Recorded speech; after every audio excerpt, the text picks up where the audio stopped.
সম্মানিত দর্শকবৃন্দ, ইহুদি নাসারার সঙ্গে বন্ধুত্ব করা নিষেধ করেছেন আল্লাহ পাক। এ প্রসঙ্গে আল্লাহ পাক বলেন, ইয়া আইয়ুহাল্লাযীনা আমানু লা তাত্তাখিযুল ইয়াহুদা ওয়ান নাসারা আউলিয়া বা'দুহুম আউলিয়াউ বা'দ ومن يتولهم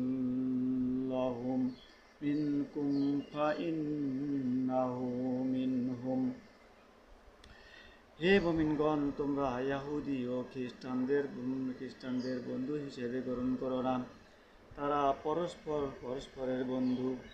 যদি কেউ তাদের বন্ধু হিসেবে গ্রহণ করে, তবে সে তো তাদেরই অন্তর্ভুক্ত হয়ে যাবে। সূরা মাইদা আয়াত নম্বর 51।